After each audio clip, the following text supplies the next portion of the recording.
এই সৌদি আরবের এখন বর্তমানের মানে অবস্থা দেখেন। আমি এই যে চাই আছি না, আমি এদিকে গড়লেই দেখেন আমার মানে অবস্থাটা কি। আমি যে মানে মানে কি কমো আপনাকে।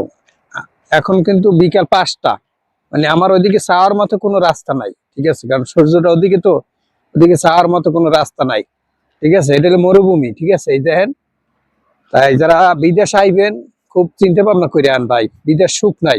আপনি যদি দেশে আমার মতো দেশে ভিক্ষা করে খান তো ভালো, তো বিদেশে না আমি মানা করি, ঠিক আছে। বিদেশ জিনিসটা ভাই খুবই কষ্টকর, মানে খুবই কষ্টকর। আমার কথাটা হয়তো আপনার খারাপ লাগতে পারে যে আল্লাহর প্রতি মনে হয় টেয়া কামাই করতে আছে।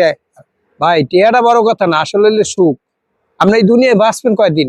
এই যে হাজার হাজার কোটি টাকা, মনে করেন অনেক অনেক জনের আছে হাজার হাজার কোটি টাকা, মানে এমনও পয়সাওয়ালা লোক আছে যে সারা জীবন বইসে খাইবে তো টাকা ফুরাইবে না, কিন্তু টাকা দিয়ে কি লাভ?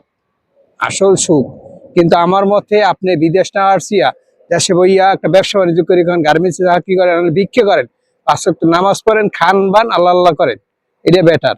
কিন্তু বিদেশ আইয়েন না, ঠিক আছে।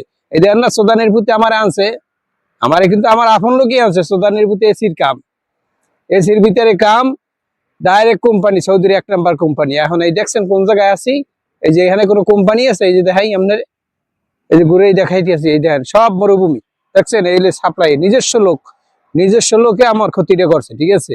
এখন ভাই ফাইসে গেছি, কিছু করার নাই, ফাইসে গেছি, না পারি দেশে যাইতে, না পারি মরতে, না পারি এই দেশে থাকতে। এখন আল্লাহ মানে একবার চলতে তো হইব। এখন আসি দেখি চালান ঠাড়া উড়াইয়া দেশে আমু। তা ভিডিওটা যদি ভালো লাগে অবশ্যই শেয়ার করে দিবেন। আর আপনাদের কাছে রিকোয়েস্ট, বিদেশ কেউ আইয়েন না।